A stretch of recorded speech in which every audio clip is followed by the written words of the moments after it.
you. Am I audible? Yes, ma'am. Yes, ma'am. Yes, ma'am. Good morning. Yes, ma'am. Good morning. Yes, ma'am. Good morning. Good morning. Yes, ma'am. Good morning. Friends, today I am going to talk on very sensitive issues in research, and that is ethical issues in research publications. Okay. I'm also going to talk today on intellectual property rights in next session, and in present session, I would like to cover some ethical issues like plagiarism, copyright violations, then the guidelines regarding ethical publication or ethics in research and all. So, friends, let's start with see what publication is. Your research paper is. It's nothing but it is the final stage of research, and therefore it is the responsibility of all the researchers, and the researchers have the responsibility to ensure that their publications are honest, clear, accurate, complete, and balanced. See here, every word is very important to know, and I will repeat. Publications कैसे होने चाहिए? Honest, clear, accurate, complete, and balanced होने चाहिए, and should avoid misleading, selective, or ambiguous reporting. And the journal editors, they also have some responsibilities, that is ensuring the integrity of the research literature. Okay, so it is the responsibility of three people: the researcher, then the peer reviewers, and the journal editors. See, what publication ethics uh, are there for authors? Author should ensure that the publication is his original work, is not ever published before, and he has given all the references to cited works, and he has avoided redundant submissions, duplicate submissions, okay, and there is no conflict of interest. And the reviewers who review the paper, that means the subject experts, should maintain the confidentiality, competency. We should check that all the cited works are properly referenced. Okay, and for editors are concerned, fairness, then confidentiality, then protecting the conflict of interest, and all. So these are the duties as far as publication ethics are concerned of these three people. Now, research ethic also says some points, like here you can see research should be honest and विश्वसनीय असला पाहिजे. Then if you are using some human as subjects in your research, their protection is important. Then if you are using some animals as the subject of your research, then their care should be taken. Your publication should be a responsible publication. Then confidentiality should be maintained. And of course, you should respect the copyright and IPRs. And objectivity should be there. So these are the points to be considered. मैंने पहले lecture में भी कहा था आपको कि author जब article submit करता है, it goes to editorial office. Editorial office checks that paper for quality and plagiarism. If they find it original, then they accept the paper for peer review. Then the editorial board at least selects two experts in that particular subject, okay, qualified experts, and they send your paper to those two peer reviewers. Peer reviewers, they give the decisions on your paper, और उनके reviews आने के बाद में editor in chief takes the decision कि क्या करना चाहिए, और वैसे वो ऑथर को नोटिफाई करता है whether the paper is accepted, rejected और revision is required.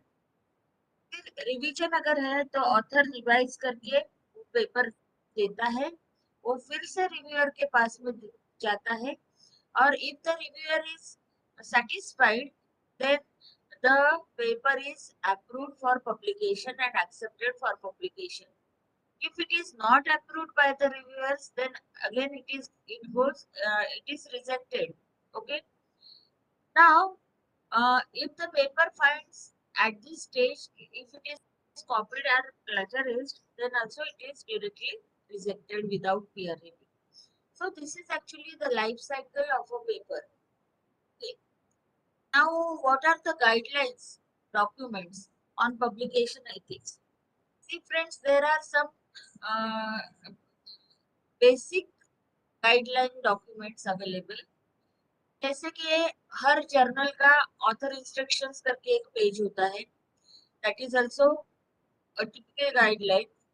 Then Blackwell best practice guidelines are there. Then COPE is there.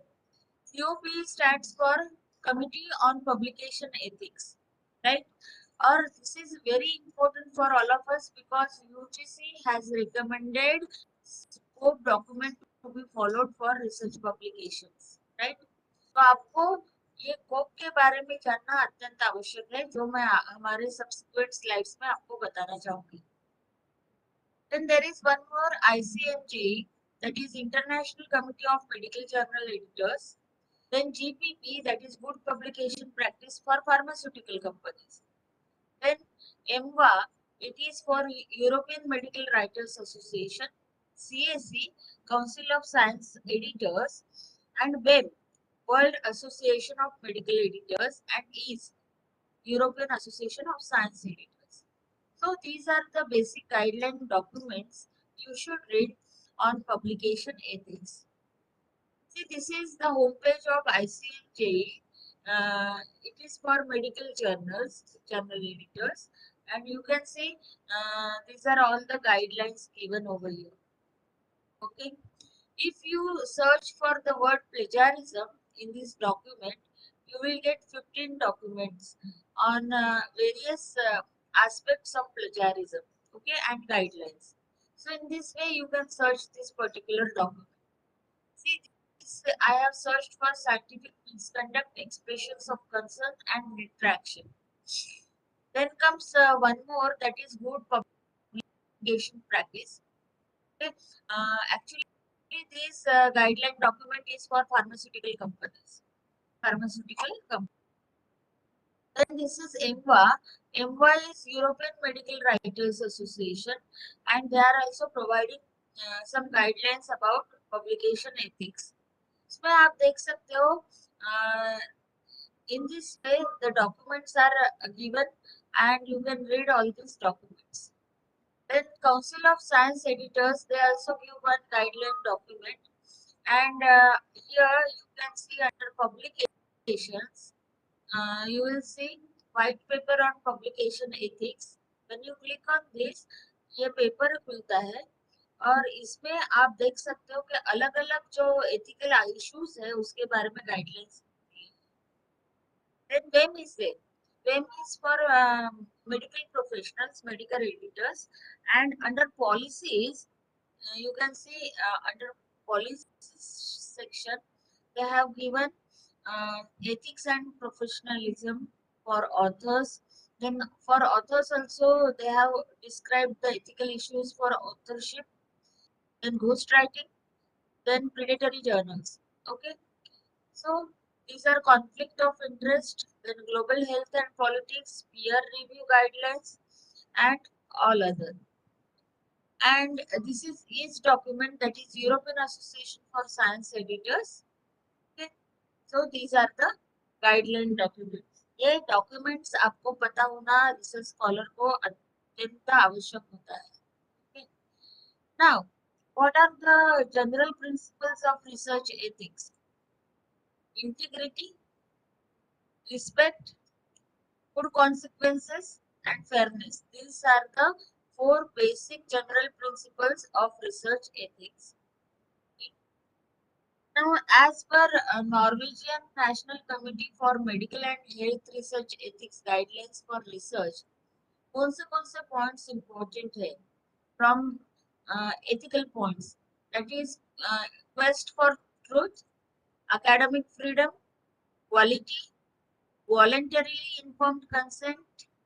देखिए voluntarily informed consent यानी suppose if you are using some medical reports of a person, okay, or you are studying, तो आपको confidentiality उसके नाम की maintain तो करनी है, लेकिन उसका वॉलंटरी कंसेंट लेना भी बहुत आवश्यक है. Okay, then impartiality should be there, integrity, then good reference practices you should follow, collegiality, then institutional, social and global responsibilities को आपको फॉलो करना है, एंड जो भी लॉज एंड रेगुलेशंस है रिसर्च के और एथिकल एस्पेक्ट्स के, तो उसको आपको फॉलो करना है. So these are actually the basic ethics in research. Now I am coming to best practices in publication ethics. देखिए बेस्ट प्रैक्टिसेस कौन सी है पब्लिकेशन एथिक्स. सबसे पहले तो है ट्रांसपेरेंसी. मतलब अगर आपके रिसर्च को किसी ऑर्गेनाइजेशन ने फंड किया है, तो आप वो चीज एडिटर के साथ में शेयर करनी चाहिए, और आपके हर पब्लिकेशन पे जो भी फंडेड रिसर्च होगा उसमें जो फंडर है उसका नाम आना चाहिए. और ऐसे करना वो एक ट्रांसपेरेंसी के अंतर्गत बेस्ट प्रैक्टिस कहलाता है. देन एक और चीज होती है, जैसे कोई क्लिनिकल ट्रायल किया है करना है आपको, जैसे साइंस वालों के लिए जरूरी होता है कुछ क्लिनिकल ट्रायल्स, तो उसको रजिस्टर करना बहुत आवश्यक होता है. वो रजिस्ट्रेशन कहाँ पे करना मैं आपको बाद में बताऊंगी, लेकिन आपने रजिस्ट्रेशन करके अगर वो नंबर आपने आपके पेपर में दिया, तो वो ट्रांसपेरेंसी मेंटेन होती है. Then authorship and acknowledgement. अभी यहाँ पे आप देख सकते हो कि ऑथर किसे कहते हैं, पर उसका सब्सटैंशियल कंट्रीब्यूशन है conception, design, acquisition, analysis and interpretation of data. ये 5 चीजों में कोई अगर उसका सब्सटैंशियल कंट्रीब्यूशन देता है तो वो ऑथर कहलाता है. That is the definition of authorship. अगर कोई ड्राफ्टिंग ऑफ द आर्टिकल करता है, रिवाइज करता है क्रिटिकली, और इंटेलेक्चुअल कंटेंट में काफी सारा योगदान देता है, उसको भी आप ऑथरशिप दे सकते हो. और जो final approval of the version to be publish उसको फाइनल करता है, ही इज आल्सो ऑथर. तो 1 2 3 ये जो 3 पॉइंट्स है वो डिसाइड करती है who should be the author. Okay. और जो एडिटर बोर्ड होता है, तो उन्होंने ये सभी ऑथर्स का एक शॉर्ट बायोडाटा लेना चाहिए. That is best practice. उसको छापना चाहिए. That is best practice. Okay. उसके बाद में जो ऑथरशिप क्राइटेरिया में नहीं बैठते, तो उनको एक्नॉलेज करना चाहिए.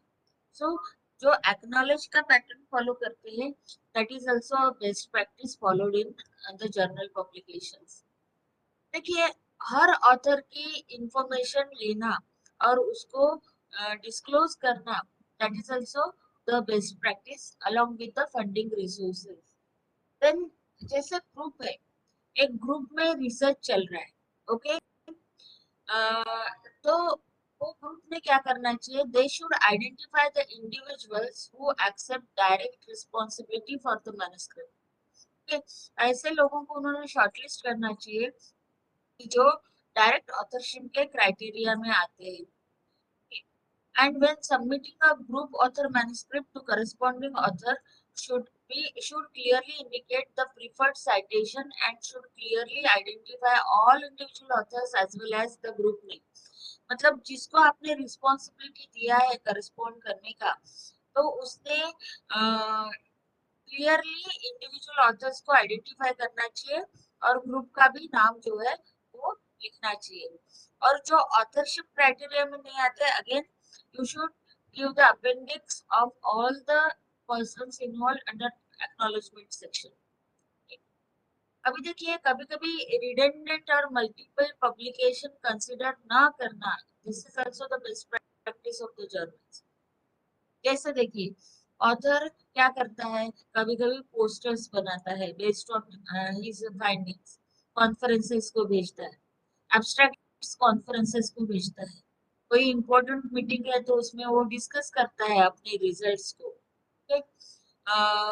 तो ये सब चीजें वो करता है, उसको पब्लिकेशन ना मानते हुए, रिडंडेंट मल्टीपल पब्लिकेशन ना मानते हुए उसको पब्लिकेशन के लिए कंसीडर करना, this is also the best practice followed by the editors. अभी ये जो है रिडंडेंट पब्लिकेशन ना मानना, मल्टीपल पब्लिकेशन ना मानना, ये बहुत जरूरी बेस्ट प्रैक्टिस जो है वो है। कभी कभी कोलैबोरेशन करते हैं लोग, तो एथिकल कोलैबोरेशन अच्छा होता है। कैसे? मैं एक जर्नल की एडिटर हूँ और मेरे दो फ्रेंड्स भी एक एक जर्नल चलाते हैं। हम तीन फ्रेंड्स मिलके हम सोचते हैं कि प्लेजारिज्म इशू जो है वो सेंसिटिव इशू है, let's bring special issues of our respective journals. तो हम क्या करते हैं, पेपर्स कॉल करते हैं और स्पेशल इशू अनाउंस कर देते हैं। ए बी सी तीन जर्नल से हमारे अलग अलग लोगों की। लेकिन हम सोचते हैं कि एडिटोरियल हम कॉमन लिखेंगे सबका, तो हम तीनों बैठ के तीनों कंट्रीब्यूट करते हैं, तो वो एडिटोरियल और ज्यादा क्वालिटी का बनता है। और फिर हम इंडिविजुअली हमारे हमारे जर्नल में वो एडिटोरियल छापते हैं, पब्लिश करते हैं, राइट। ऐसे वक्त में जो कोलैबोरेशन है, तो वो कोलैबोरेशन जो है वो क्वालिटी एनहांसमेंट के लिए होता है।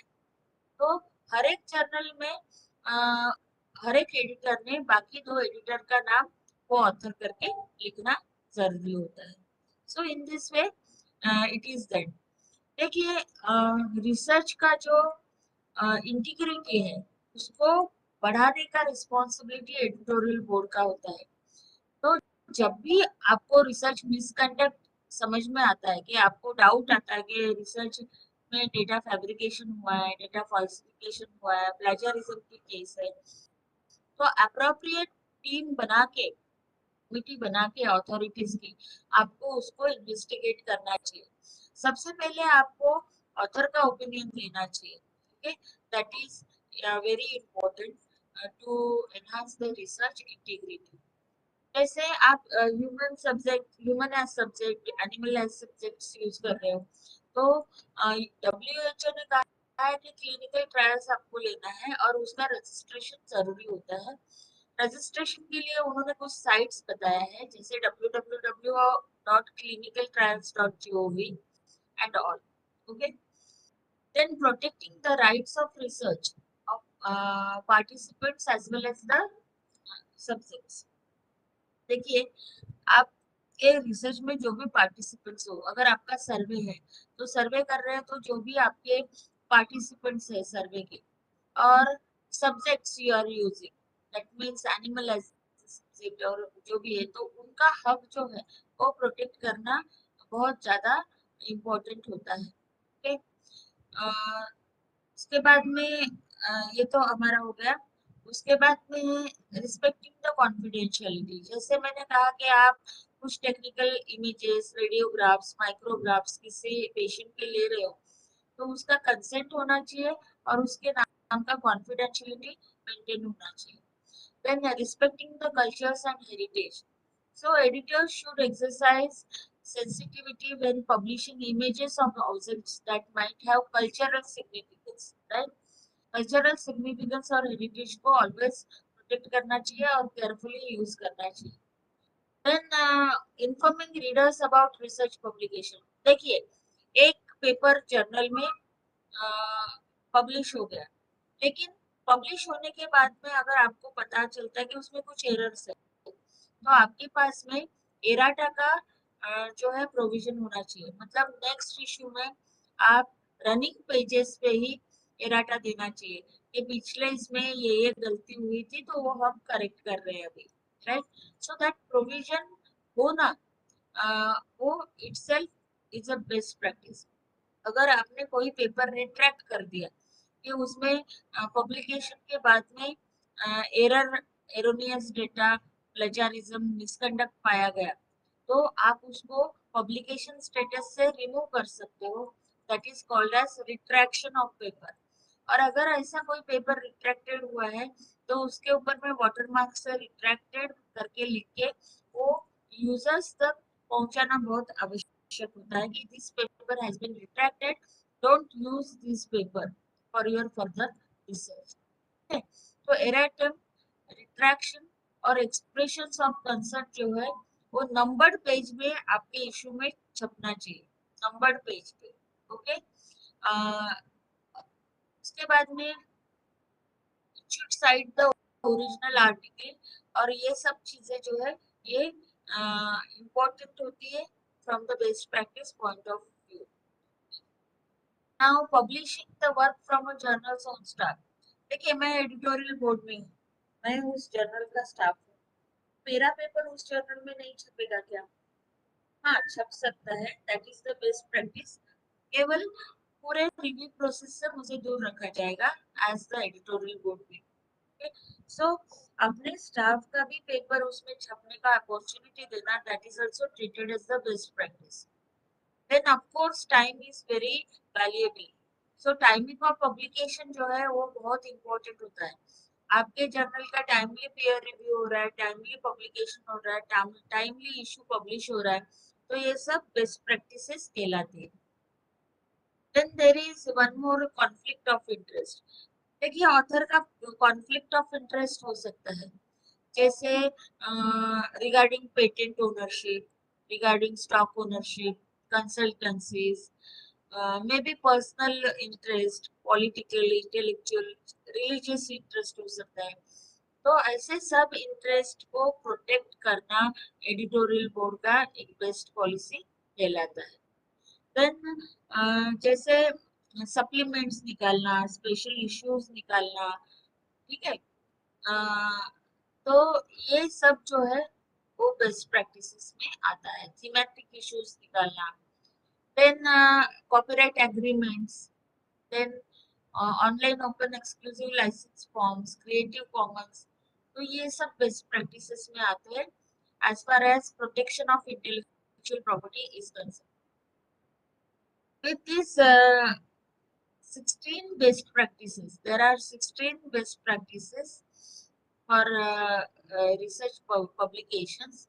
And now I am coming to uh, one of the unethical aspect, that is copyright violation, and the other is plagiarism. Okay. So actually, what is the difference between these two things? See, plagiarism deals with moral aspects, and copyright in violation, it is the legal aspect. What plagiarism is? Plagiarism means when you don't say where you took it from. मतलब आपने कहीं और से लिया है लेकिन आप वो ओरिजिनल सोर्स को छुपा रहे हो और खुद के नाम से वो बता रहे हो, that is plagiarism. What is copyright violation? When you take it without the permission of the copyright holder. देखिए जो कॉपीराइट होल्डर होता है उसका वो ओरिजिनल क्रिएटिविटी होता है, आप उसकी परमिशन लिए बिना उसका काम खुद के नाम पे दिखाते हो, that is copyright violation. It has got sound legal platform. Okay. And actually, the biggest misconception about plagiarism is that it is synonymous with copyright infringement, but it is not so. These two are overlapping concepts. See, this overlapping portion means both. You have done plagiarism also and you have also violated copyright. Means when you take it without permission and pass it off as your own work. Okay? So these two things are different. Now I'm talking about copyright. देखिए copyright का ये symbol होता है, you can C this is the symbol of copyright, and when you give the statement of copyright तो उसमें तीन चीज होनी चाहिए। ये कॉपीराइट का symbol, the year of work when it was first published, and name of the individual or company claiming the rights of copyright. ये तीन चीजों से बनता है कॉपीराइट स्टेटमेंट। आप कोई भी चीज को कॉपीराइट करना चाहते हो तो ये कॉपीराइट स्टेटमेंट आपको देना अत्यंत आवश्यक होता है। देखिए कॉपीराइट एक ऐसा इंटेलेक्चुअल प्रॉपर्टी है कि जिसके लिए कॉपीराइट ऑफिस में जाके आपने रजिस्ट्रेशन नहीं भी किया तो भी आपका काम कॉपीराइटेड कहलाता है। Just give the copyright statement on it, if it is the original work of yours. Now, then how to use copyrighted works uh, for your academic works, okay, research works. तो उसके लिए जो public domain में works है उसको आप आराम से यूज कर सकते हो विद प्रॉपर साइटेशंस। लेकिन हमारा जो कॉपीराइट एक्ट है उसमें एक क्लॉज दिया है फेयर यूज, उसके अंतर्गत you can use the copyrighted works. Okay, now see, copyright violation, it is actually the intellectual property theft. Okay, now हमारा जो पहला एक्ट था कॉपीराइट का इंडिया का, it was in came into the force in 1914। उसके बाद में 1957 का जो एक्ट है वो अभी भी विद सर्टेन अमेंडमेंट्स चल रहा है, and it is influenced by UK copyright act. Now what copyright is, actually it is a form of intellectual property law protecting the original works, and it can include literary, dramatic, musical, artistic, architectural works, then photographs and all. And you must remember one thing: it does not protect facts, ideas, systems, and methods of operation. I repeat, copyright does not protect facts, ideas, systems, and methods of operation. Okay. Now, to get the work copyrighted, the two things are required. The first one is it must be your original work and it must be fixed in a tangible medium of format. मतलब आपका original होना चाहिए और दूसरी चीज उसको मूर्त स्वरूप में लाना चाहिए। जैसे कि आप देखेंगे कि मैं सोच रही हूँ कि अमावस की रात है, घनघोर अंधेरा छाया हुआ है, जोर की बारिश हो रही है, बिजली कड़क रही है, मेघ गरज रहे हैं, ऐसे में एक मर्डर हो जाता है। You are thinking of such situations, लेकिन you can not copyright it क्योंकि it is just your idea, right. लेकिन आप उसको मूर्त स्वरूप में लाओगे, जैसे you write a detective novel novel murder mystery, और उसमें आप ये सब डिस्क्राइब कर रहे हो, then that novel can be copyrighted. अगर आप ऐसी सिचुएशन का फोटो निकालते हो, that photograph can be copyrighted. ऐसे सिचुएशन में आप उसका एक पिक्चर निकालते हो, ड्राइंग निकालते हो, that drawing can be copyrighted. So it must be in a tangible medium of expression, that is the condition for getting the copyright. Now, copyright protection covers uh, reproduction, distribution, adaptation, display and performance. ये सब अधिकार जो है वो copyright owner के पास में सुरक्षित रहते हैं। अगर मुझे अगर कोई ड्रामा है और मुझे उसको स्टेज करने है, स्टेज पे परफॉर्म करना है, तो I must take the permission of the copyright owner. अगर मैं परमिशन नहीं लेती हूँ तो वो कॉपीराइट वायलेशन हो जाता है, राइट। और अगर उसके बदले में जो कॉपीराइट ओनर है वो फीस मांगता है तो you must pay the fee in the terms of royalty, जिसे आप रॉयल्टी पे।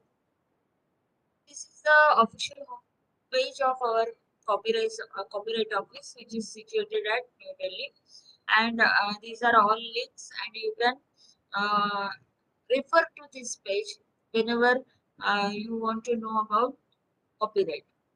See, whenever you register, you apply for the registration of your creative work, उसके ये पूरे स्टेप्स होते हैं, और हर एक चीज के लिए अलग अलग फीस होती है हर एक आर्टिस्टिक वर्क के लिए, तो वो फीस आपको जमा करनी पड़ती है, then you will get the copyright certificate. Then now the question over is, you are all research students, and the question is, how can I use copyrighted works in my thesis? Yes, you can use under fair use guidelines given in our act.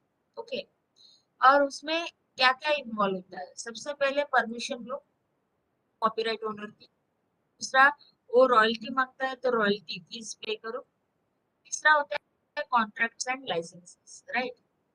Now fair use copyright law के लिए एक exemption माना जाता है।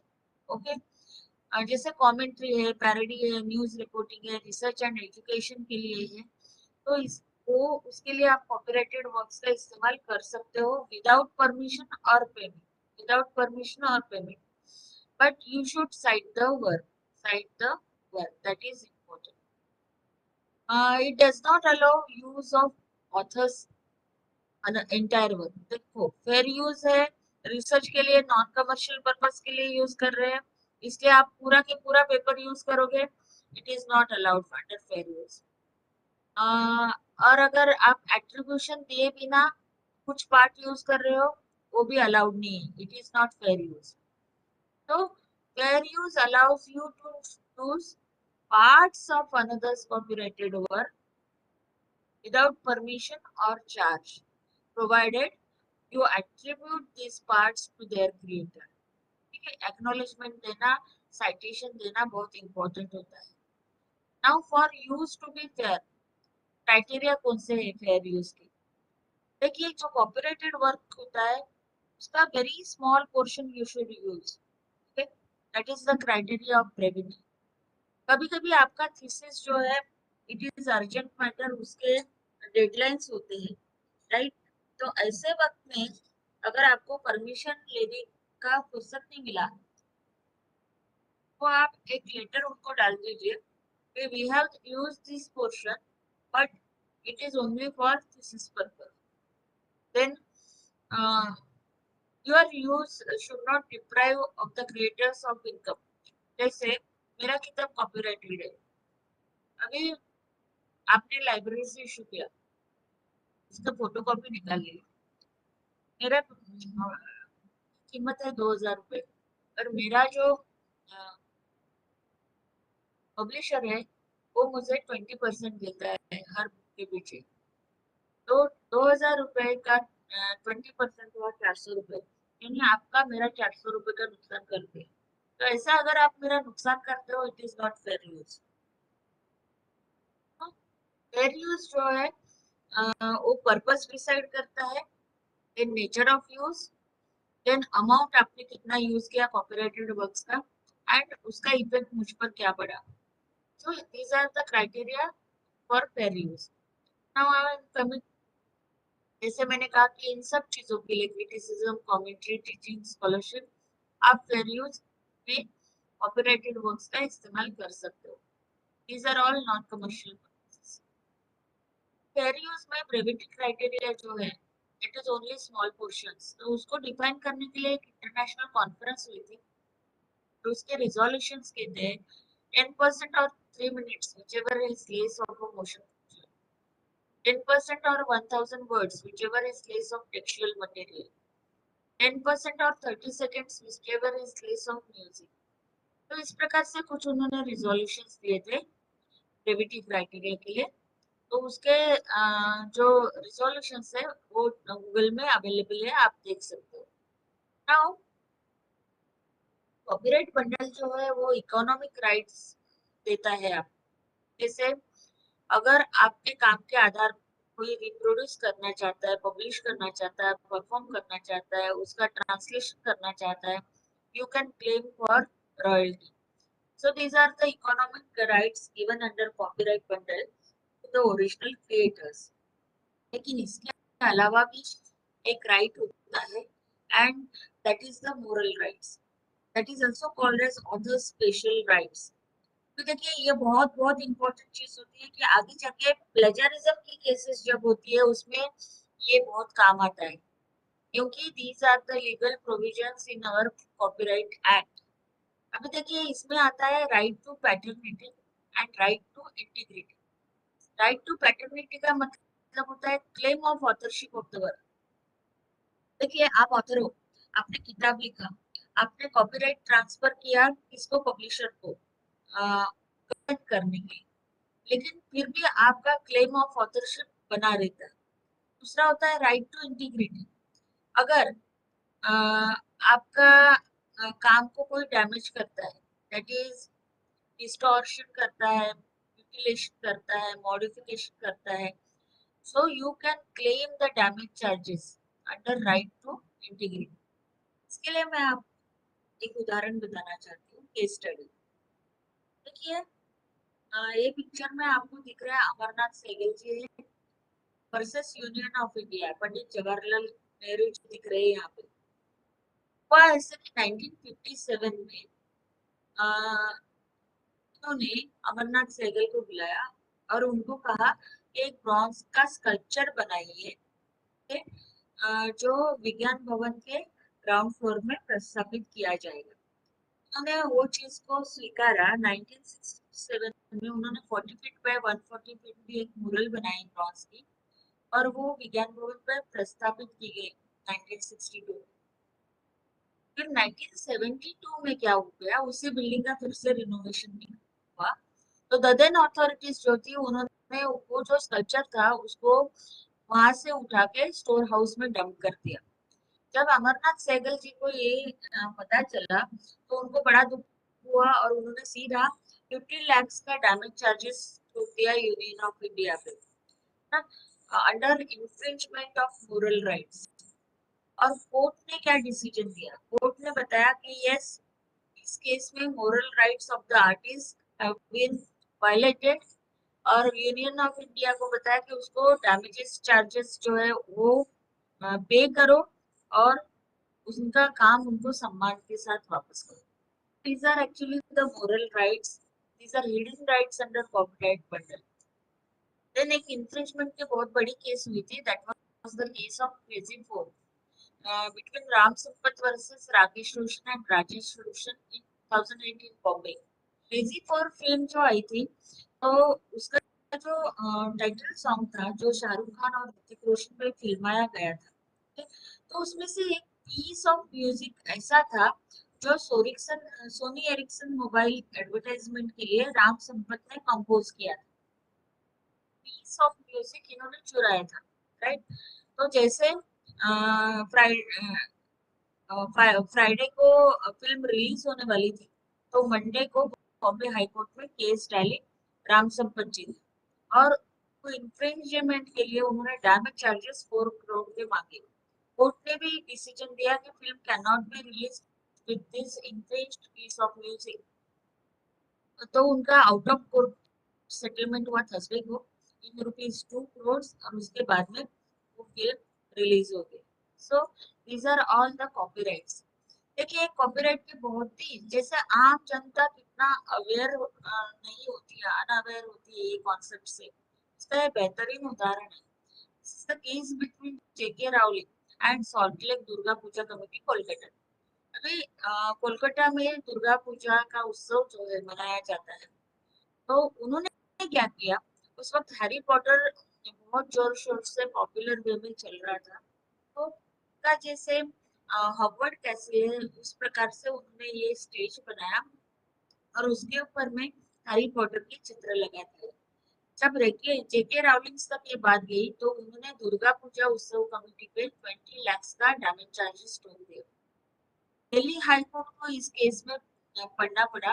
Actually Durga Puja committee ने माना कि 20 lakhs पे करने के बजाय हम उसको निकाल देते हैं, लेकिन कोर्ट ने कहा ठीक है, you continue with the pandal till puja क्योंकि ये रिलीजियस फंक्शन है हमारा, लेकिन एक डिक्लेरेशन दे दो कि इसके बाद में आप ऐसा कुछ नहीं करोगे।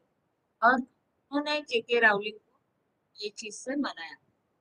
So these are actually the day-to-day things happening regarding this copyright unawareness. एक और उत्तम उदाहरण बताना चाहती हूँ, that is Wadia Movietone private limited versus Vishal Bhardwaj का 2017 का एक केस है।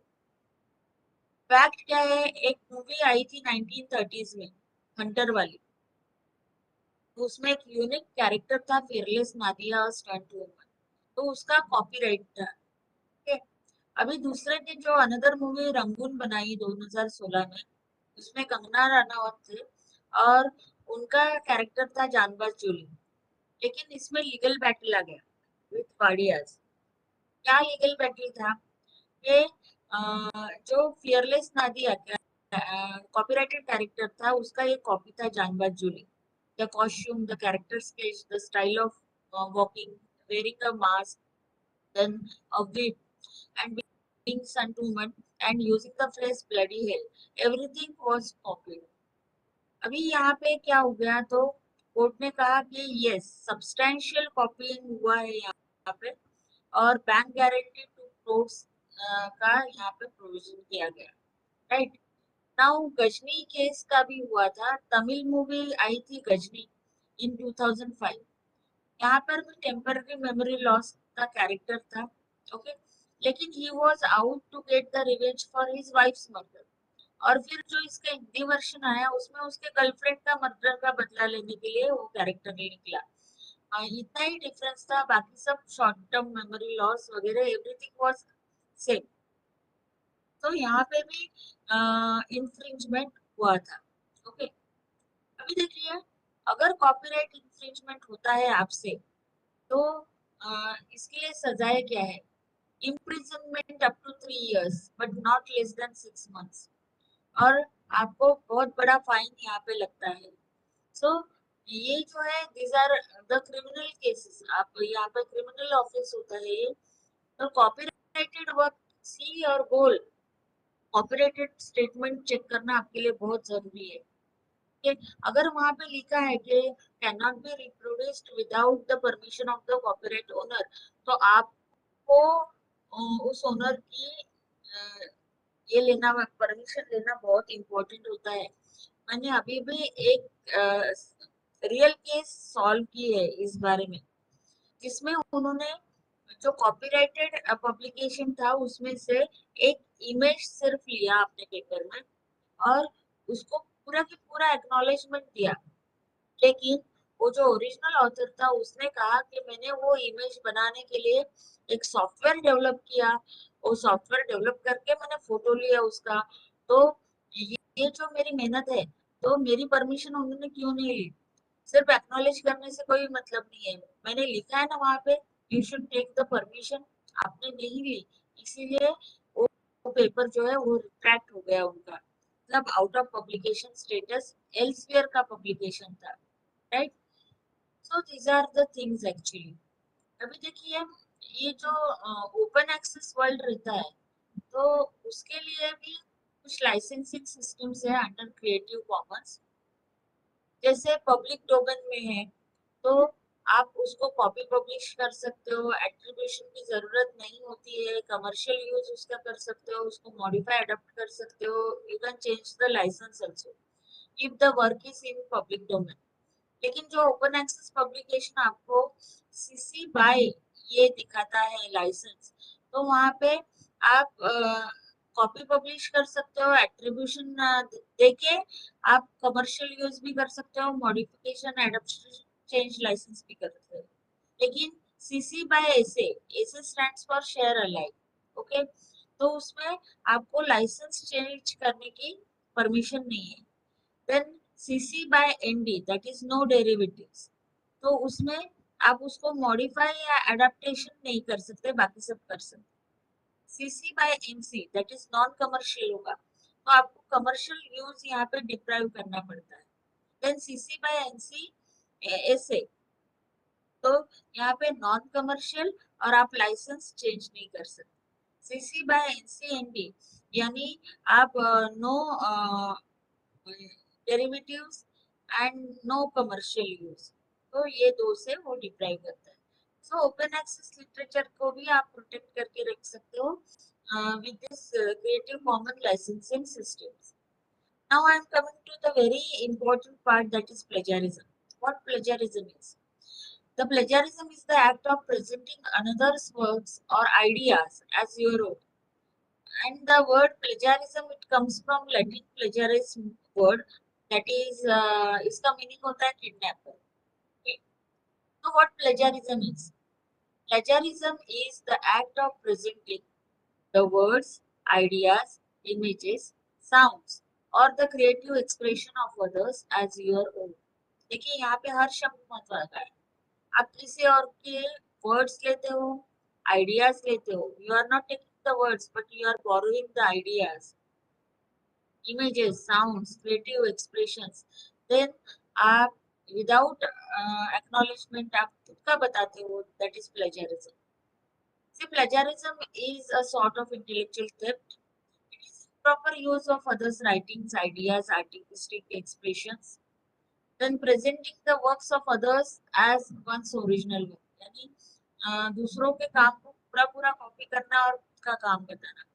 एंड फेलिंग टू क्रेडिट, यानी आप एक्नॉलेजमेंट देने में फेल हो जाते हो, तो दैट इज प्लेजारिज्म।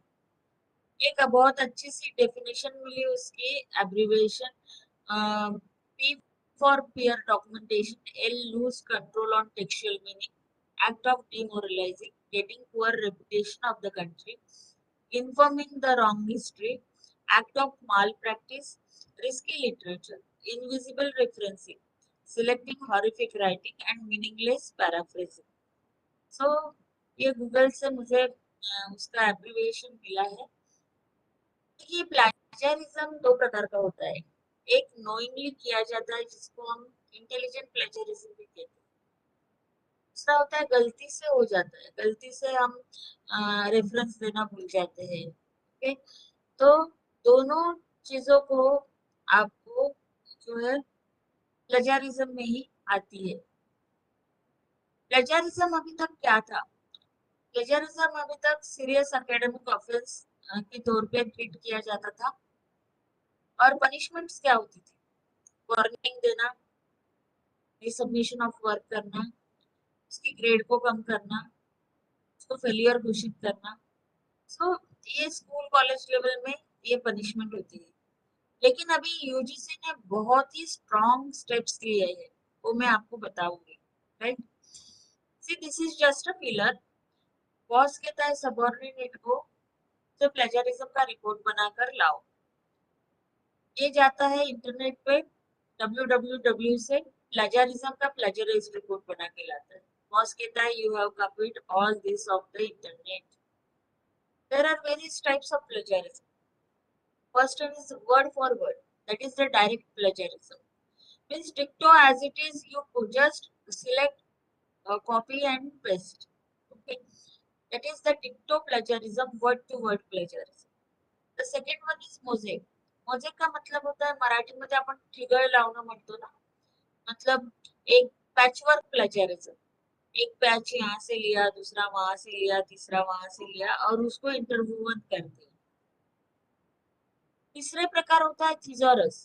देखिए पैराफ्रेज मीन्स आप दूसरों का कॉन्सेप्ट बोरो तो करते हो लेकिन उसके वर्ड्स नहीं यूज करते। आप क्या करते हो, थिजोरस लेके बैठते हो और जो भी टेक्निकल वर्ड्स होते हैं उसको उसकी सिनोनिम से, उसके रिलेटेड टर्म से रिप्लेस करते हो। तो that is also all part of paraphrase. देखिए जो पैराफ्रेजिंग होता है, पैराफ्रेजिंग अगर आप इफेक्टिवली करते हो तो वो आपको प्लेजरिज्म से बचाता है। लेकिन अगर आप उसको ढंग से नहीं करते हो तो it is type of plagiarism. देखिए आइडियाज कॉपी कर, अभी मैं आपको एक उदाहरण बताती हूँ। मैंने आपको सबको बोला कि आप आपका मोबाइल फोन यूज कर सकते हो और आप डीमोनेटाइजेशन के ऊपर 5 मिनट में आपके व्यूज लिखिए। तो एक ग्रुप ऐसे होता है फ्रेंड्स, तो पट पट पट पट अपने मोबाइल फोन खोलता है, 2-4 आर्टिकल पढ़ता है और बाद में लिखता है। दूसरा ग्रुप ऐसे होता है कि वो उसके दिमाग में प्लेजर डिमोनेटाइजेशन के बारे में जो है वही लिखता है, अपने फोन को हाथ ही नहीं लगाता है, ना ही कोई रिसोर्स पढ़ता। ठीक है, तो यहाँ पे प्लेजरिज्म किसने किया? यहाँ पे प्लेजरिज्म की केस ऐसी होती है कि भैया जिसने कुछ नहीं देखा उसको जो पता है वो उसने लिखा।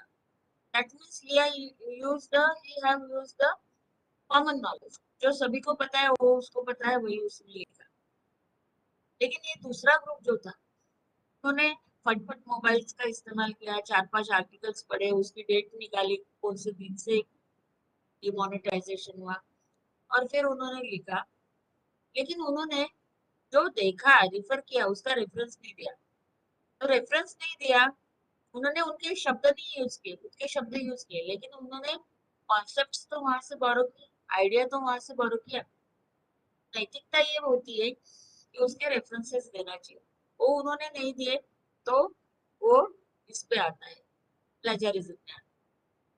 नाउ ऑथरशिप, जैसे मेरा खुद का थीसिस है, तो मैं वो डाटा कितने भी पेपर में यूज करूँ, प्लेजरिज्म नहीं कहलाएगा, ये मेरी भावना है। लेकिन इट इज नॉट सो। अगर आपने डेटा एक पेपर में पब्लिश कर दिया और दूसरे पेपर में भी आप वही डेटा रिपीट कर रहे हो, तो एथिकल चीज ये है कि आपको खुद के प्रीवियस पेपर का रेफरेंस देना जरूरी है। That is called as self plagiarism, right? तो सेल्फ प्लेजरिज्म के बारे में मैं आपको डिटेल में बताना चाहूंगी। Now see, this is the verbatim plagiarism, means as it is डिक्टो। और बहुत ही खतरनाक तरीका है प्लेजरिज्म का। पूरा paper control A, control C, control V, don't ever do this. दूसरा पैचवर्क प्लेजरिज्म है। इसका मतलब क्या है कि प्लेजराइजर क्या करता है, he borrows the phrases and clauses from the original source and weaves them into his own writings without putting the phrases in quotation marks or citing the author। देखिए, phrases आप कहीं से borrow करते हो, put quotation marks, cite the original author। ये अगर आप नहीं करते हो और दूसरों के phrases and clauses आपके writings में लेते हो, that is patchwork plagiarism। Paraphrasing के बारे में मैंने आपको कहा। सेल्फ प्लेजरिज्म के बारे में मैं आपको इन डिटेल बताना चाहूँ। मतलब आपको लगता है कि ये मेरा ही तो काम है ओरिजिनल, मैं इसको दो जगह भेजूं, मैं इसको मेरे दूसरे पेपर में कॉपी करूं, नहीं चलता है। देखिए 20 अप्रैल 2020 को यूजीसी ने एक पब्लिक नोटिस निकाली, ठीक है? और उन्होंने क्या कहा कि सेल्फ प्लेजरिज्म को उन्होंने नाम दिया text recycling. And this text recycling word is taken from court document, that is Committee on Publication Ethics, जो मैंने आपको स्टार्टिंग में कहा था। Okay? Text recycling is the word UGC using for self plagiarism। उन्होंने क्या कहा कि reproduction in part or whole of one's own previously published work without adequate citation or proper acknowledgement and claiming the most recent work as new and original for any academic advantage amounts to text recycling।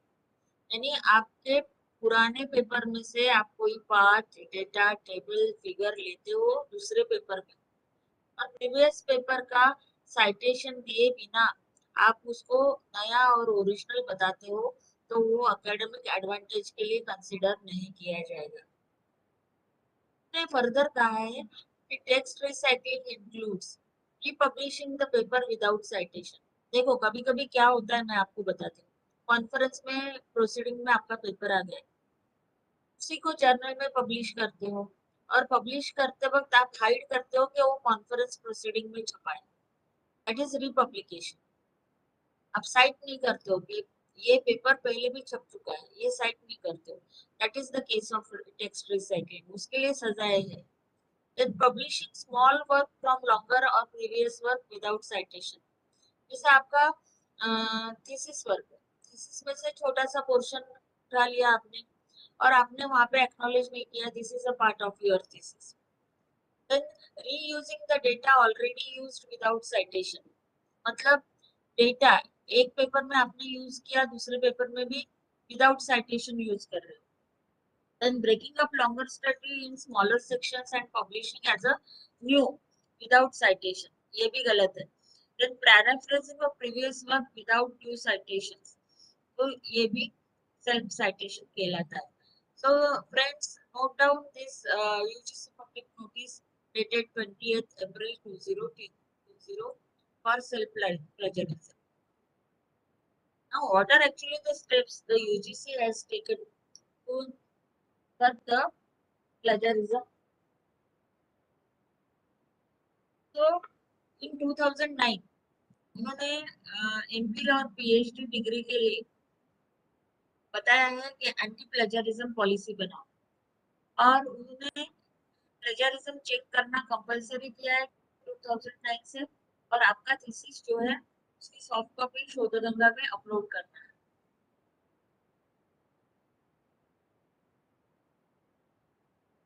This is Shodhganga. I have shown you in earlier lecture also. देखिए, this is the recent coverage. This is the first step कि UGC ने plagiarism कम करने के लिए transparency लाई. उसके बाद में 2014-15 में यूजीसी ने जो भी एमओयू करते थे शोधगंगा के साथ में इंस्टीट्यूशंस को, यूनिवर्सिटीज को आइथेंटिकेट और टर्निटिन, ये एंटी प्लेजरिज्म सॉफ्टवेयर जो है वो उसका एक्सेस दिया. टर्निटिन बहुत ही अच्छा प्लेजरिज्म डिटेक्टिंग सॉफ्टवेयर है. 2015-16 में उन्होंने उन सॉफ्टवेयर पे शिफ्ट किया और 2019 में उन्होंने जो है 1000 हायर एजुकेशन इंस्टीट्यूट्स को उनका एक्सेस दिया. फिर 2019 सितंबर में शोध शुद्धि नाम का पोर्टल जो है वो एमएचआरडी ने लॉन्च किया, जिसका implement is the nodal officer. जो भी शोध शुद्धि के इंस्टीट्यूशंस मेंबर बनते हैं तो उनके लिए इसका ऑनलाइन एक्सेस उर्दू का प्रदान किया जाता है. दिस इज शोध शुद्धि और इतने मेंबर्स है उसके, इतने टोटल यूजर्स है और इतने लोगों ने अपने डॉक्यूमेंट्स को अभी तक चेक किया है ऑनलाइन. नाउ फ्रेंड्स, अगर आप थोड़ा भी रिलैक्स कर रहे होंगे तो सीधा बैठ जाइए स्क्रीन के सामने, क्योंकि ये सब चीजें आपको लागू होने वाली है. Be very attentive. यूजीसी ने लेटेस्ट नोटिफिकेशन निकाला है 23 जुलाई 2018 का. अरे 2018 का डॉक्यूमेंट जो है is known as Promotion of Integrity and Prevention of Plagiarism in Higher Educational Institutions Regulation. तो जो भी हायर एजुकेशन सिस्टम्स में प्लेजियरिज्म के इश्यूज आ रहे हैं तो उसके लिए गाइडलाइंस देने वाला ये रिसेंट डॉक्यूमेंट है 23 जुलाई 2018 का. देखिए, ये डॉक्यूमेंट में नंबर 6 पैरा जो है उसमें उन्होंने कुछ गाइडलाइंस दिए हैं for curbing the plagiarism in the research in higher education institutions in India. तो सबसे पहले क्या कहा है कि higher education institute shall declare and implement the technology based mechanism using appropriate software so as to ensure the documents such as thesis, dissertations, publications or any other such documents are free of plagiarism at the time of their submission. यानी higher education institute ने ये सब documents, research publications जो है ये free from plagiarism है ये declare करने के लिए एक सॉफ्टवेयर बेस्ड मैकेनिज्म डेवलप करना जरूरी है. दूसरा, जो उन्होंने मैकेनिज्म डेवलप किया है यानी जो सॉफ्टवेयर उन्होंने यूज कर रहे हैं उसका उन्होंने एक्सेस सभी को देना चाहिए जो रिसर्च वर्क में एंगेज्ड है, student, faculty, researcher and staff. Then हर स्टूडेंट जो अपना थीसिस या डिसर्टेशन सबमिट करता है तो Ma'am, her voice is student. breaking. Hello, am I audible? Am I audible? Yes, ma'am. Yes, ma'am. Ma'am, voice is very much breaking. Sir, continue your network. Okay. तो देखिए, अभी हर research scholar को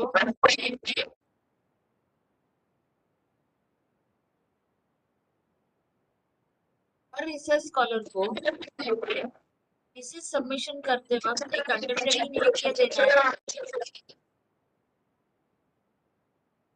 सलमा हुसैन, आप खुद को म्यूट कीजिए. Mayuri, mute कीजिए. Mayuri, please mute yourself. Okay.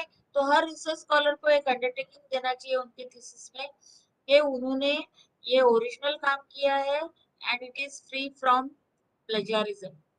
फिर चौथा पॉइंट उन्होंने कहा है कि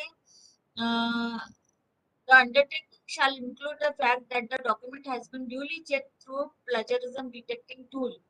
मतलब जो यूनिवर्सिटी ने अप्रूव किया है उस सॉफ्टवेयर में से आपका थीसिस जो है वो चेक किया गया है उसका अंडरटेकिंग में उल्लेख होना चाहिए। दैट मीन्स आपका जो डिक्लेरेशन बनेगा उसमें आपको पहला डिक्लेरेशन देना है कि इट इज ओरिजिनल, दूसरा डिक्लेरेशन देना है कि it is check through Urkund and it is free from any plagiarism, क्योंकि वो हमारे यूनिवर्सिटी ने अप्रूव किया है for plagiarism detection. Next point उन्होंने दिया है कि हर higher education institute shall develop plagiarism policy.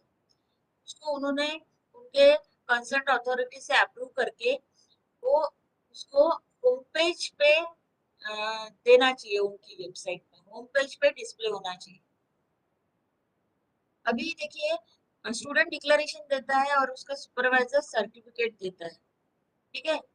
वो सुपरवाइजर अभी तक सर्टिफिकेट ये देता था कि it is the original one and has not been submitted for any other examination और डिग्री। तो यहाँ पे अभी सुपरवाइजर को भी रिस्पॉन्सिबल ठहराया गया है और वो ये भी लिख के देगा कि इट इज प्लेजरिज्म फ्री।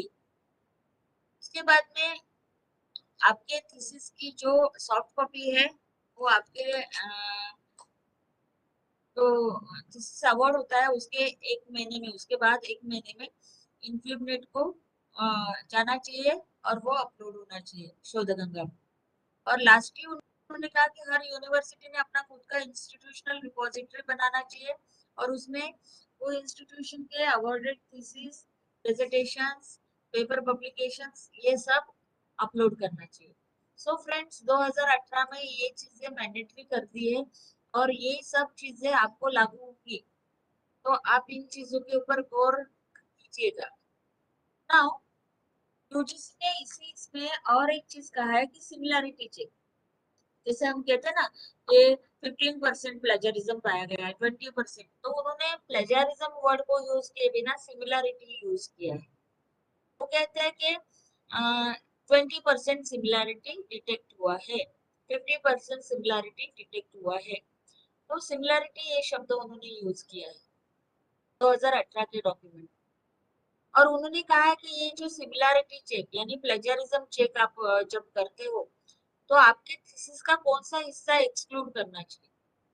उन्होंने कहा कि जो भी आप कोटेशन में दिया है, मतलब कोटेशन में आप डेफिनेशन देते हो, कोटेशन में आप किसी के उद्गार देते हो, तो और इसके लिए आपने परमिशंस और एट्रीब्यूशंस दिए हैं, परमिशन सॉर्ट की है कॉपीराइटेड वर्क्स के लिए और जिसको आपने साइटेशन दिया है, तो ये सब काम जो आपने किया है उसको एक्सक्लूड करना चाहिए सिमिलैरिटी चेक करते वक्त, उसको निकाल देना चाहिए। ऑल रेफरेंसेस, बिब्लियोग्राफी, आपके इनिशियल पेजेस जो है, table of content, preface, acknowledgement, ये सबको चेक करते वक्त नहीं देना चाहिए। And all the generic terms, laws, standard symbols, standard equations जो यूज कर रहे हैं आप, जो वर्ल्ड वाइड है और जो कॉमन नॉलेज है, उसको सबको एक्सक्लूड करना चाहिए व्हाइल चेकिंग द प्लेजरिज्म। ये भी उन्होंने क्लियर किया है। उन्होंने कहा है कि अगर कोई कंप्लेंट आती है कि ये थीसिस में प्लेजरिज्म है, ठीक है, तो उसके लिए क्या करना चाहिए। तो उन्होंने कहा कि तुम्हारे इंस्टीट्यूशन लेवल पे या डिपार्टमेंटल लेवल पे एक डिपार्टमेंटल एकेडमिक इंटीग्रिटी पैनल बनाइए, जिसका head of the department chairman होगा, एक सब्जेक्ट एक्सपर्ट होगा और एक सॉफ्टवेयर एक्सपर्ट होगा। ये तीनों बैठ के उसको स्क्रूटिनाइज करेंगे और उसका रिपोर्ट जो है वो आपके इंस्टीट्यूशनल एकेडमिक इंटीग्रिटी पैनल को देंगे, यानी यूनिवर्सिटी लेवल का जो पैनल है जिसमें honourable vice chancellor will be the chairman, dean will be there and two subject experts will be there, one software professional will be there. तो ऐसे उसको हैंडल करना चाहिए। उसके बाद में उन्होंने और इसी रेगुलेशन में एक चीज कहा है कि आपका थीसिस कैसे होना चाहिए, आपको क्या क्या लिखना है और क्या क्या छोड़ देना है। तो उन्होंने कहा कि the research shall be based on original ideas, it shall include abstract, summary, hypothesis, observations, results, and recommendations only, and shall not have any similarities. तो हम जो लिखते बैठते थे बहुत सारे पेजेस, वो सब अभी कम करने के लिए यूजीसी ने डायरेक्ट किया है। टू द पॉइंट एकदम बिजनेस रखिए, बिजनेस मीन्स बिजनेस, ना यानी इतना ही, ओके। फिर इसी 2018 के रेगुलेशन में उन्होंने यूनिक मतलब परसेंटेज ऑफ सिमिलैरिटी और उसके पेनल्टीज क्या होंगी तो वो दिए हैं। अभी फ्रेंड्स आप सब लोग बहुत ही सतर्कता से नेक्स्ट जो 2 स्लाइड्स में आपको दिखाऊंगी उसके फोटो निकाल के रख दीजिए, ठीक है। देखिए ये सब आपको लागू होने वाले काम है, इसलिए मैं बहुत अच्छे से बता रही हूँ आपको। आपका थीसिस और डिसर्टेशन जो आपने सबमिट किया है इसमें 10% से कम सिमिलैरिटी परसेंटेज पाया जाता है, there will not be any penalty.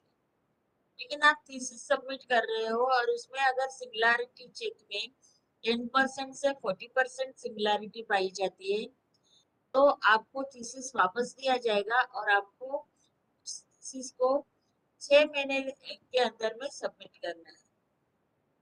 अगर 40 to 60% सिमिलैरिटी पाई जाती है the student will not be allowed to resubmit the work for 1 year। 1 साल आपको सबमिट करने नहीं दिया जाएगा।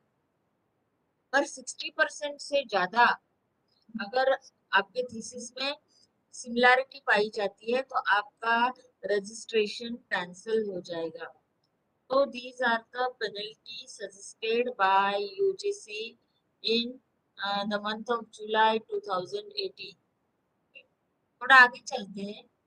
आपके जो जर्नल पब्लिकेशन है, एकेडमिक एंड रिसर्च पब्लिकेशन है, उसमें अगर बिलो 10% सिमिलैरिटी है then there will not be any penalty. लेकिन आपका ये जो ये है पब्लिकेशन उसमें 10 to 40% पेनल्टी पाया जाता है तो आपको वो रिसर्च वर्क को रिमूव करना पड़ेगा। 40 to 60% पेनल्टी पाया जाता है तो आपको 3 टायर पेनल्टी मिलेगी। आपको मैन्युस्क्रिप्ट को विड्रॉ करना पड़ेगा। ऑथर अगर वर्किंग है तो he will not be given 1 annual increment. अगर ऑथर सुपरवाइजर है, देखिए आपके पेपर में भी आप सुपरवाइजर का नाम लिखते हो, आपका पेपर प्लेजरिस्ट रहा तो आपके सुपरवाइजर को भी ये सब सहना पड़ेगा, ध्यान में रखिए। Author will not supervise any new students for masters MPhil PhD for 2 years. उसका सुपरविजनशिप जो है वो 2 इयर्स के लिए डीबार कर देंगे उसको। मोर देन 60% सिमिलैरिटी पाया जाता है आपके रिसर्च पब्लिकेशन में, so you will have to withdraw the manuscript। Author will not given 2 annual increments or the author will not supervise any new student for masters, MPhil and PhD for 3 years। So these are the actually penalty and similarity percentage। Then why do people plagiarize? Maybe ignorance, lack of knowledge on ethics, ambition, fierce competition, pressure from seniors, life has become faster, then chances of getting caught or action being taken is slim। अभी ये कारण नहीं हो सकता है क्योंकि अभी awareness आ गया है और यूजीसी बहुत स्ट्रिक्ट हो गई है और एक्शंस भी लिए जाते हैं। और जो पहले की समय था कि आप पकड़ा ही नहीं जाते थे, ऐसा नहीं है। अभी सॉफ्टवेयर आपको इजीली पकड़ लेता है। तो to avoid plagiarism, be honest, cite every source you have consulted, use quotation marks whenever required, do paraphrasing, effective paraphrasing, and give references. Then present your own ideas and always use plagiarism checkers। देखिए ये उर्दू का report है ये, यहाँ पे एक chapter में 28% plagiarism देखा गया है। तो यहाँ पे देखिए कोटेशंस में जो भी चीजें हैं उसको ऑफ करने का प्रोविजन है, ब्रैकेट्स में जो भी आपने लिखा है उसको क्लोज करने का परमिशन है, ठीक है। तो इस प्रकार से आप ये परसेंटेज को कम कर सकते हो। देन कोटेशंस यूज करना है। कभी कभी क्या होता है जैसे एक कविता होती है, एक कविता को आपको देना पड़ता है क्योंकि आप उसके ऊपर क्रिटिसिज्म कर रहे हो। देखिए आपका क्रिटिसिज्म भी आपका ओरिजिनल वर्क है लेकिन 10 लाइंस की कविता जो है वो तो आपने इंटायरली वैसे के वैसे लिया। सॉफ्टवेयर को क्या पता कि आपका इंटेंशन यहाँ पे प्लेजरिज्म करना नहीं है, रेडी रेफरेंस देना है। सॉफ्टवेयर तो पूरा 100% प्लेजरिज्म बताएगा। ऐसे केस में क्या करते हैं कि इंडेंट राइट से 1 इंच अंदर, लेफ्ट से 1 इंच अंदर और अगर 12 का फॉन्ट है तो आप उसको 10 का फॉन्ट करके इटैलिक्स कर लो, और वहां पे नीचे क्लियरली ब्रैकेट में लिख लो the poem is reproduced from so and so source, लिख दीजिए for ready reference of the reader. क्योंकि क्या है, आप विडंबन करते हो तो वो क्रिटिसिज्म समझने के लिए ओरिजिनल पोएम तो सामने होना जरूरी है ना, वो कहाँ पोएम को ढूंढने जाएगा। इसीलिए अभी देखिए कोप डॉक्यूमेंट के लिए बारे में मैंने कहा, ये देखिए कोप का कमिटी ऑन पब्लिकेशन एथिक्स, ये यूके का डॉक्यूमेंट है। हमारे यूजीसी ने इसको प्रमाण माना है और आपको इसको पढ़ के आगे चलना है। ये कोप डॉक्यूमेंट जो है वो आपको यहाँ पे flow charts, guidelines and cases देती है। ओके, जैसे यहाँ पे मैंने प्लेजरिज्म लिखा, तो प्लेजरिज्म के बारे में 5 गाइडलाइंस आई। यहाँ पे पहली गाइडलाइन है टेक्स्ट रिसाइक्लिंग। देखिए इसी के ऊपर में वो जो पब्लिक नोटिस उन्होंने निकाले थे 2020 में UGC, that is self plagiarism. देखिए ये टेक्स्ट रिसाइक्लिंग के पूरे गाइडलाइंस यहाँ दिए हैं। देन रिट्रैक्शन के गाइडलाइंस उन्होंने दिए हैं। Then cooperation between the research institutions and journals, then short guide to ethical editing, then principles of transparency and best practices. इस प्रकार से फ्लो चार्ट्स आपको मिलते हैं। जैसे एलिगेशंस ऑफ मिसकंडक्ट दिखता है तो फ्लो चार्ट के हिसाब से स्टेप वाइज समझाया गया है। केसेस दिए उन्होंने बहुत सारे, उसमें प्लेजरिज्म के केसेस आप देख सकते हो, extensive plagiarism, double plagiarism, suspected plagiarism. इस प्रकार से फ्लो चार्ट से उन्होंने आपको समझाया है, राइट। एंड रिट्रैक्शन, इसके बारे में मैं आपको जरूर बताना चाहूंगी what retraction is. Retraction means एक पेपर है वो पब्लिश हो गया, लेकिन पब्लिश होने के बाद में जब लोग पढ़ने लगे तो उसके कंप्लेंट्स आने लगे कि इसने प्लेजरिज्म किया है, या फिर इसके डेटा में एरर है, मेथड गलत है। तो एडिटोरियल बोर्ड को पूरा अधिकार होता है कि वो पेपर को पब्लिकेशन स्टेटस से बाहर निकाले, ठीक है। तो उस प्रोसेस को रिट्रैक्शन कहते हैं। तो what retraction is? Retraction is a mechanism for correcting the literature and alerting the readers to articles that contain such seriously flawed or erroneous content or data that their findings and conclusions cannot be relied upon. तो retracted paper means इसमें कुछ तो भी गलती है, आप use मत करो, ये इंडिकेशन होता है। और रिट्रैक्शन का मतलब ऑथर को पनिश करना ये नहीं होता है, आपको सिर्फ लिटरेचर को करेक्ट करना, ये आपका ये होता है, क्या होता है, उद्देश्य होता है रिट्रैक्शन। समझ में आया? रिट्रैक्शन के बहुत सारे रीजंस है जो अब मैं आपको बताऊं। देखिए आप गूगल में रिट्रैक्शन वॉच डेटाबेस करके कीवर्ड्स डालेंगे तो आपको ये डेटाबेस मिलता है, अवेलेबल अंडर ओपन एक्सेस। यहाँ पे देखिए मैंने सब्जेक्ट में फूड साइंस डाला, फूड साइंस के 109 आइटम्स जो है वो यहाँ पे रिट्रैक्टेड स्टेज में आपको दिख रहे हैं, ठीक है। फिर यहाँ पे फूड साइंस फ्रॉम इंडिया डाला, तो ये विषय के 12 आइटम्स जो है वो रिट्रैक्टेड स्टेज में थे। यहाँ पे मैंने केवल इंडिया डाला, तो इंडिया के 1 to 37 पेपर्स जो है वो रिट्रैक्टेड स्टेज में यहाँ पे दिख रहे हैं। अभी यहाँ पे मैंने एल्सवेयर पब्लिशर डाला, तो देखिए एल्सवेयर ने हमारे उनके 3184 पेपर्स को रिट्रैक्ट किया है आफ्टर पब्लिकेशन। तो बड़े बड़े पब्लिशर्स जो होते हैं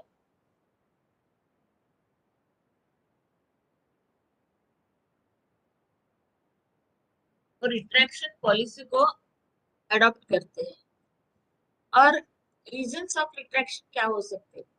एक है breach of policy by author, breach of policy by third party, sites prior retracted work. देखिए फ्रेंड्स, रिट्रैक्टेड पेपर जो होता है उसके ऊपर में वाटर मार्क से रिट्रैक्टेड लिखा होता है।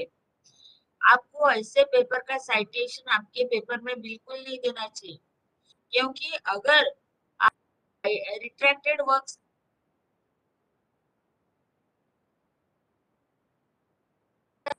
आपके पेपर में दोगे तो आपका ध्यान में रखिए। Then complaints about author, complaints about third party, then issues about authorship, data, image, referencing, results. Okay. Then conflict of interest. then copyright claims.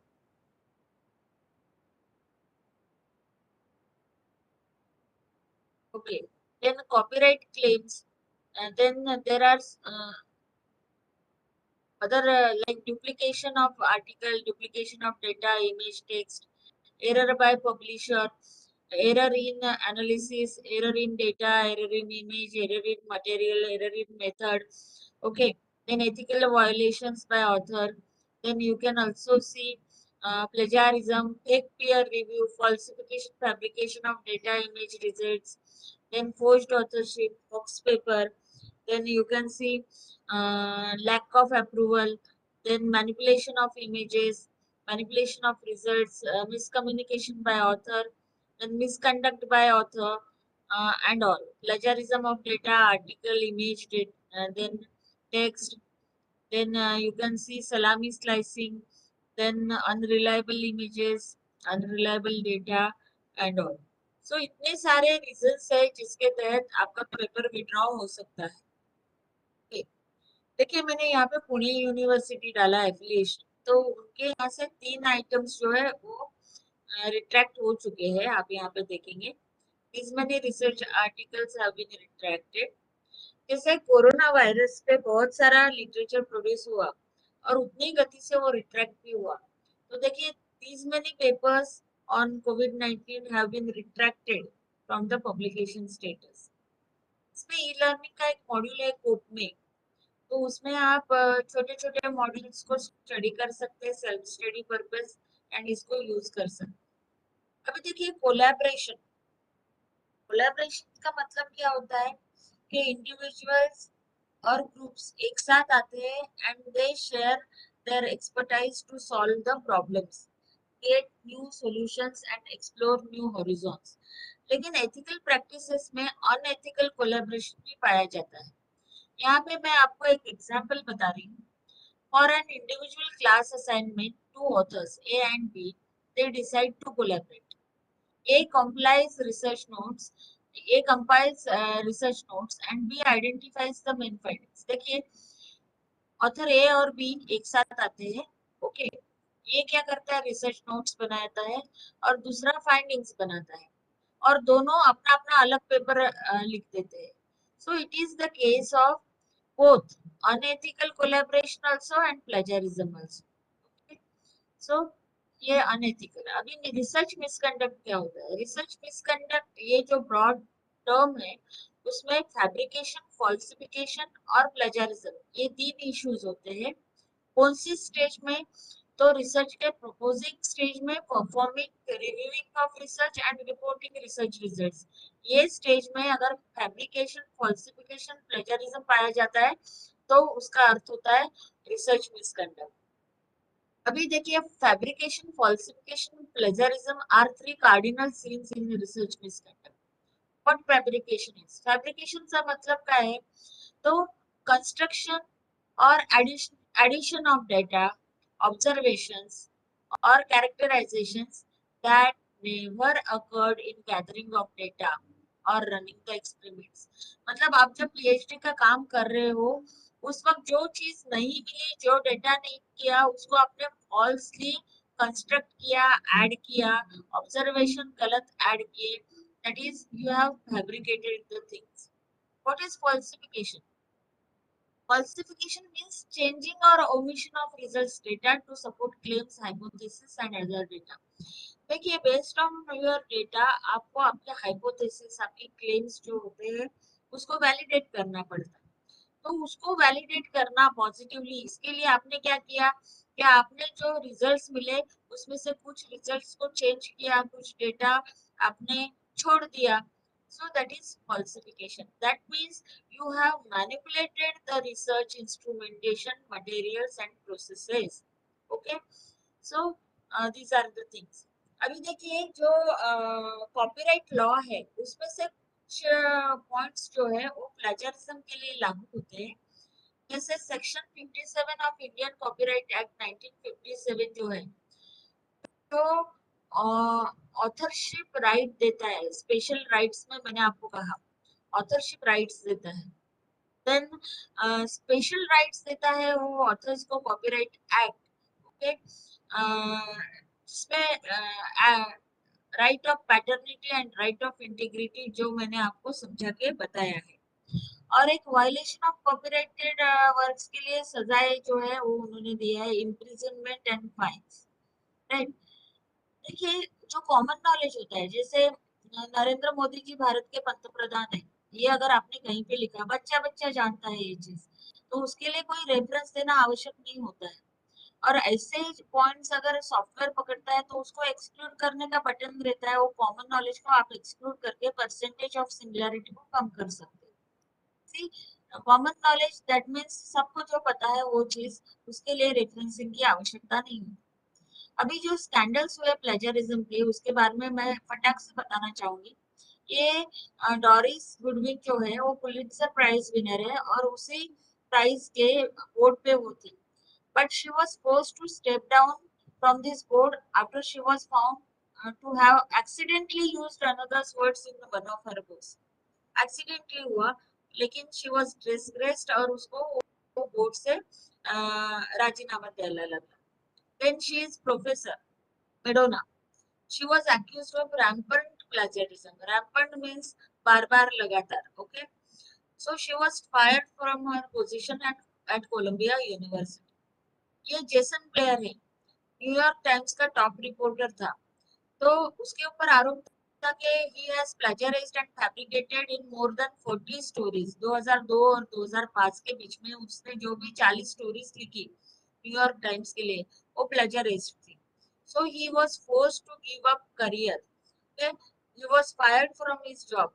लेकिन इस स्कैंडल की वजह से टॉप 2 एडिटर्स जो थे न्यूयॉर्क टाइम्स से, उनको भी जो है सक्तीचा राजीनामा द्यायला लागला। Then she is Blair Hornstein. She was a student of Harvard University. She wrote one article in a local newspaper which was plagiarized। तो उसकी एडमिशन रिवोक हो गई। अभी देखिए हर कॉलेज में नैक आती है, यूनिवर्सिटी में नैक आती है। नैक के लिए हमको एसएसआर रिपोर्ट देना पड़ता है, और ये एसएसआर रिपोर्ट जो बनता है वो सब एक्सपर्ट्स एक जगह बैठ के बनाते हैं, और जिनको ए प्लस प्लस मिला है उनके एसएसआर हम पढ़ते हैं फॉर रेफरेंस। लेकिन ये केस में ये टाइम्स ऑफ इंडिया का क्लिपिंग है 23 फरवरी 2013 का। देखिए एक कॉलेज है, उसने पेज नंबर 38 से लेके 139 वर्ड टू वर्ड लिफ्ट किए दूसरे के एसएसआर से, जो चेन्नई का कॉलेज था। लेकिन ये प्लेजरिज्म सामने कैसे आया, क्योंकि नैक ने वो जो चेन्नई का कॉलेज था जिनके एसएसआर से इन्होंने 100 पेजेस उठाए थे वर्ड टू वर्ड, तो उसी के प्रिंसिपल एंड सेक्रेटरी को नैक कमिटी विजिट पे भेजा। तो वो सेबेस्टियन नाम था उनका, तो उन्होंने मीडिया को बोलते वक्त कहा कि मैं जब इनका एसएसआर पढ़ रहा था मुझे ऐसा लग रहा था मैं मेरे कॉलेज का एसएसआर पढ़ रहा हूँ। मैंने मेरे कॉलेज का एसएसआर मंगवाया और उसको क्रॉस टैली किया, तो 100 pages exactly copied and pasted थे। So this is really a shameful plagiarism. Plagiarism का जो अति जो कहते हैं वो तब हुआ जब 26 years young lecturer from Surat Wadia women's college committed suicide.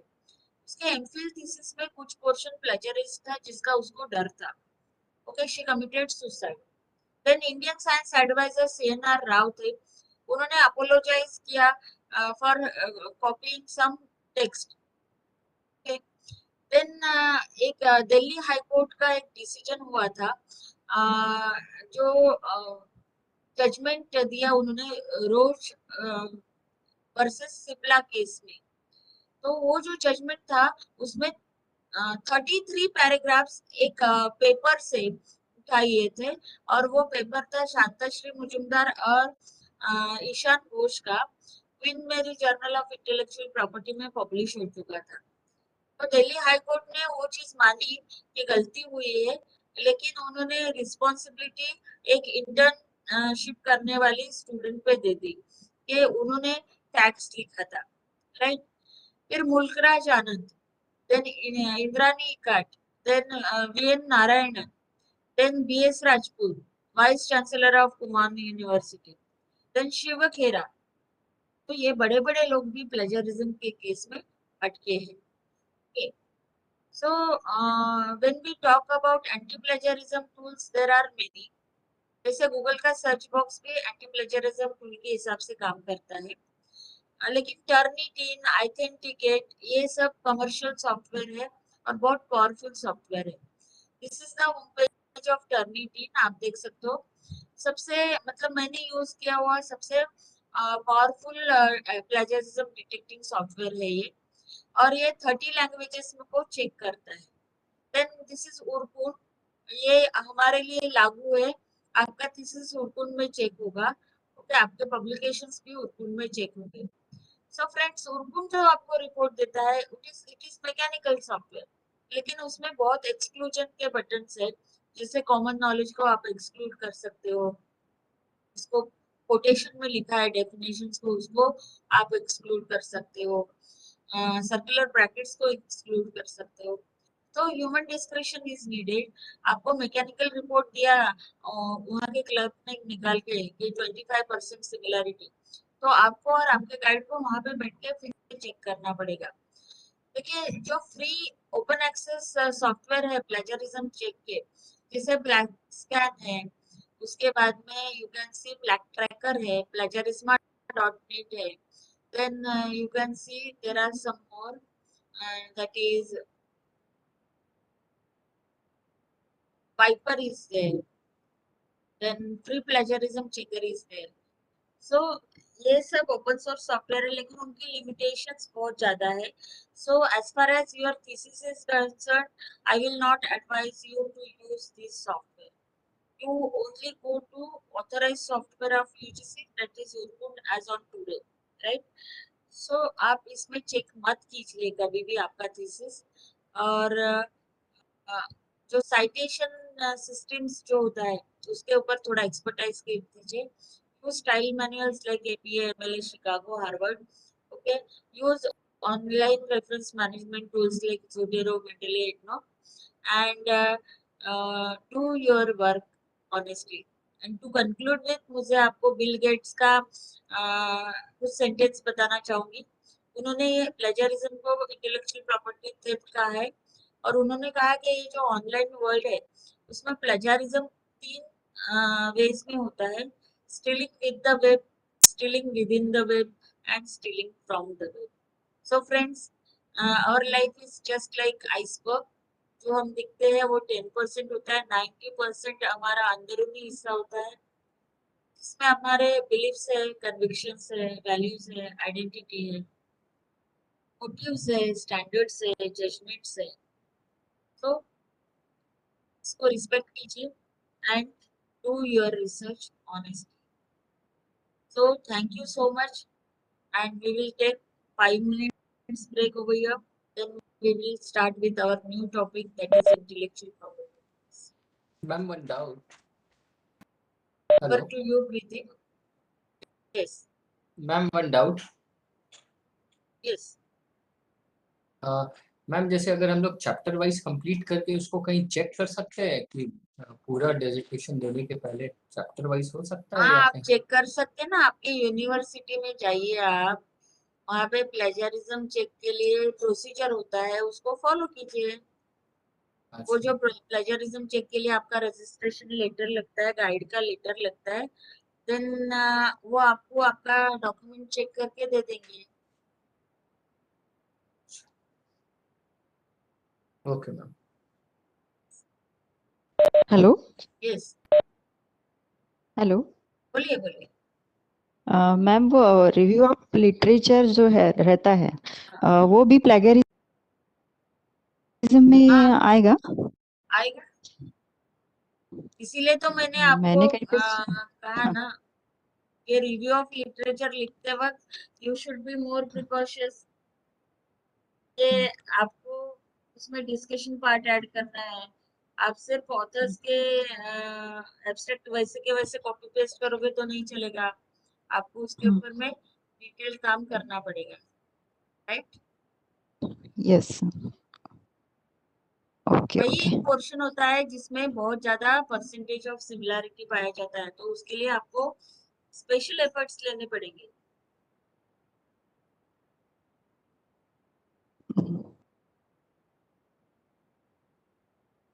Hello hello ma'am. Yes, yes. Ma'am अगर कोई वर्क है वो किसी दूसरे रीजन पे हुआ है और सेम वर्क में किसी दूसरे रीजन पे या अपने रीजन पे करना चाहूँ तो वो प्लेगरिज्म में आएगा क्या? नहीं आता है मैम क्योंकि उसके लिए तो आपके फाइंडिंग्स अलग रहेंगे। हाँ मैम आप फाइंडिंग सब कुछ अलग है। सब कुछ अलग रहेगा। Yes ma'am. तो मैम उसके लिए मतलब कुछ सर्टिफाइड नहीं करवाना पड़ता ना उनसे कि हम आपके जैसा वर्क करना चाह रहे हैं करके? नहीं नहीं, ऐसा कुछ सर्टिफिकेशन नहीं करना पड़ता, लेकिन प्रॉब्लम कैसा है मैं आपको एक चीज बता दूं। ये जैसे एक टैक्ट होती है सॉफ्टवेयर में, मतलब एमएस ऑफिस सॉफ्टवेयर जो होता है ना, उसमें कुछ यूटिलिटीज होती है, ये कंट्रोल है और that is find and replace utility. Yes ma'am. तो ऐसा भी नहीं होना चाहिए find Nagpur replace with Bhandara. नहीं नहीं वैसा कुछ नहीं है मैम। गॉट द पॉइंट ना। Yes yes ma'am. Ma'am data ही पूरा अलग है ना उस रीजन के न्यूमेरिकल वैल्यूज और हमारे रीजन के numerical that is the different ना। Different, exactly. Yes yes yes. Okay thank you ma'am.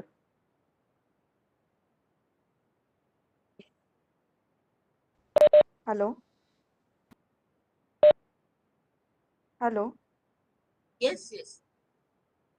Ma'am, मुझे क्वेरी थी। जैसे मैंने एक पेपर राइट किया है और जो सिमिलरिटी चेक है वो, जैसे मैं केमिस्ट्री के स्टूडेंट हूँ तो उसमें बहुत सारे सिमिलर वर्ड आते हैं जो उसको अल्टरनेट नहीं है। जैसे यूवी हो गया, विजिबल हो गया, रेडिएशंस हो गया, जैसे प्लांट एक्सट्रैक्ट हो गया।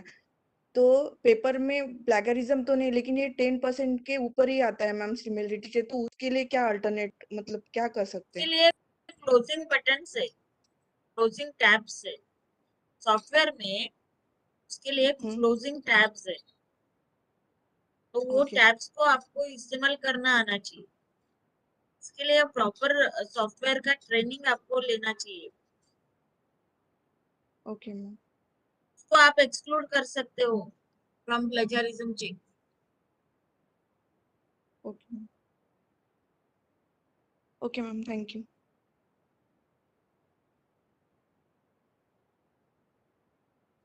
गॉट इट ना? Yes ma'am.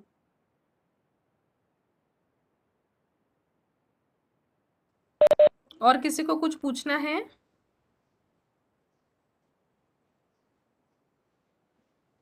ओके मॅडम 5 मिनिटाचा ब्रेक घेऊया इथे.